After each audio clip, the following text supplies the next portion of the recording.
গ্রামে সকালবেলা সকাল সকাল শুরু হয়, শহরের মতন ওই 8টা-9টার সময় আমরা ঘুমিতে উঠিনি।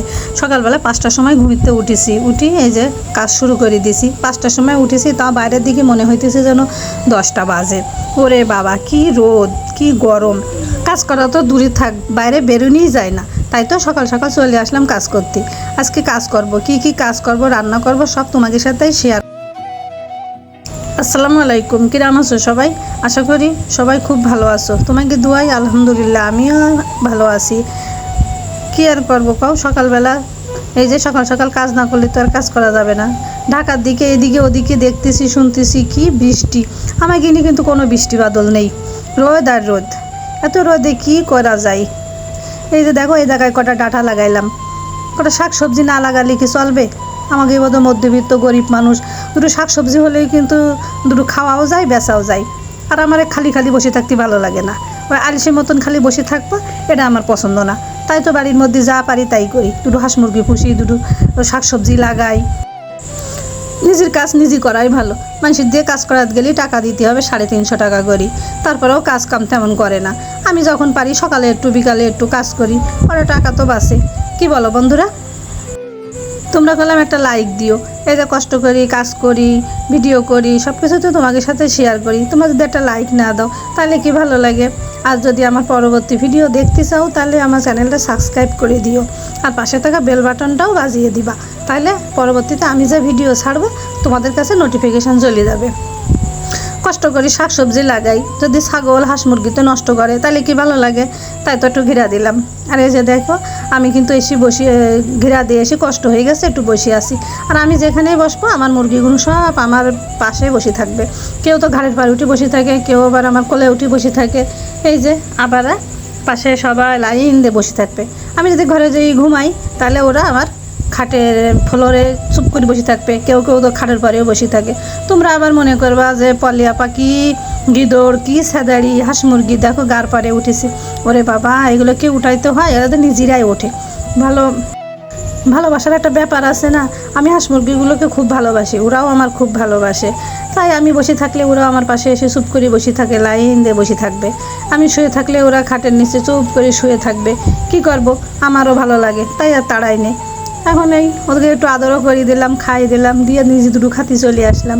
সকালবেলা কাজ করলাম মেলা, এখন যদি দুটো না খাই তো শরীরে কি জোর পাবো? সারাদিনই তো কাজ করতে হবে। গ্রামের মানুষের কি আর শান্তি আছে? এই শহরের মানুষের কি স্বামীরা বাড়ির থেকে অফিসে চলে যায়, সারাদিন দুটো রান্না বান্না করি, খাই দাই ঘুম পড়ে? না, আমাকে তো তা না।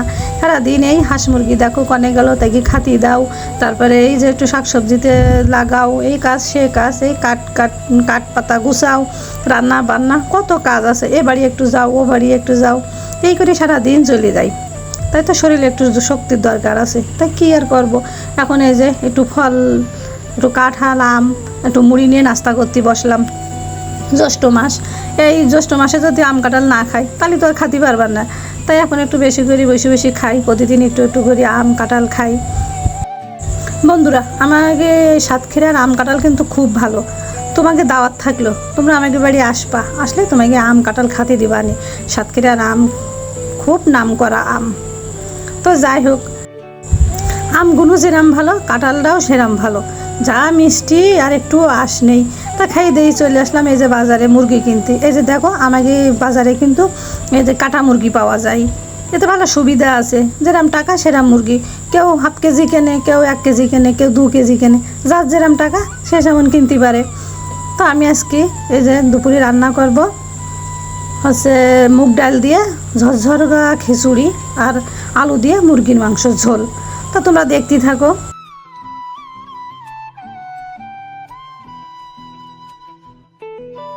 তোমরা যদি ভালো একটা কমেন্ট করো, একটা লাইক করো, তাহলে কিন্তু একটা ভিডিও বানাতে খুব ভালো লাগে, উৎসাহ লাগে। আর মানুষের যদি একটু কাজে কামের উৎসাহ দাও, এতে তো কোনো ক্ষতি নেই, কি কও? তাই দেখো, এই যে আমি কিন্তু মুরগিটা ভালো করে কষাই নিছি। যত ভালো করে কষাবো তত রান্না ভালো লাগবে। তারপরে দিয়ে দিচ্ছি আলু, খিচুড়ি দিয়ে খাবো, এজন্য তো একটু ঝোল রাখবো বেশি, এজন্য একটু আলু দিছি। আর এই যে এখন যে পরিমাণ পানি আমার দরকার আমি এনে পানি ঢেলে দিছি। অবশ্যই এটা কিন্তু আমার রান্না না, কষাই পানি ঢেলে দিলাম, তারপর রান্না করে নামাবো। তো বন্ধুরা, তোমরা একটা লাইক দিছাও তো নাকি ভুলে গেছাও? তো তোমাকে কিন্তু আবার মনে করাই দিলাম, একটা লাইক দিয়ে দাও। আর এখন আমি খিচুড়ি রান্না করার জন্য এই যে চাল ডাল সব কিছু ভালো করে কষাই নিতেছি। চাল ডাল যত ভালো কষানি হবে খিচুড়ি কিন্তু তত বেশি ঝরঝরা হবে। আমি বলে এরম করেই রান্না করি, তোমরা আবার কেমন করে রান্না করো তা তো জানি না। তো যাই হোক, আমার রান্নাটা দেখো, আমার মনে হয় তোমাকে ভালো লাগবে। তো ভালো করে চাল ডাল কষাই নিয়ে আমি পানি দিয়ে দিচ্ছি। তারপরে আর তোমাদের সাথে কিছু শেয়ার করিনি, ভিডিও করা হয়নি, বাড়িতে মেহমান আইছে, তাকে সাথে একটু কথা বলবো, একটু গল্প করবো। তাকে সামনে যদি সারাদিন ভিডিও করি তো কবেন কি দেখছো শুধু ভিডিও করে। মেহমান আর কিছু কেউ না, মেহমান হলো আমার ছোটো বোন আর হচ্ছে আমার ভাবি আর ভাবির মেয়ে, এরাই হলো মেহমান। তো যাই হোক, ওকে সাথে বসে একটু গল্প করবো। তো দেখেছো আমার খিচুড়িটা কিন্তু খুব ঝরঝরা হয়েছে। তো মাংসটা আর ভিডিও করা হয়নি, তোমাকে আর দেখা হয়নি। তাড়াতাড়ি করে সবাই দুপুরে খাওয়া দাওয়া করে নিছি। খাওয়া দাওয়া করে নিয়ে এখন আমরা একটু চলে গেলাম পাশের পাড়ায় আমার ফুপুর বাড়ি। আমার ফুপুর বাড়ি হলো এই গ্রামেই, আমার শ্বশুর বাড়ির গ্রামেই। আমার ফুপু থেকে আমার এ জায়গায় বিয়ে দিয়েছে। তাই এদের দেখো আমার ফুপুর বাড়ি কিন্তু কত আম, ফুপুর বাড়ির উঠোনে মেলা আম গাছে আম আছে। ফুপুরা আম পারে না, এটা হচ্ছে আমার ফুপুর ছেলে নাতি।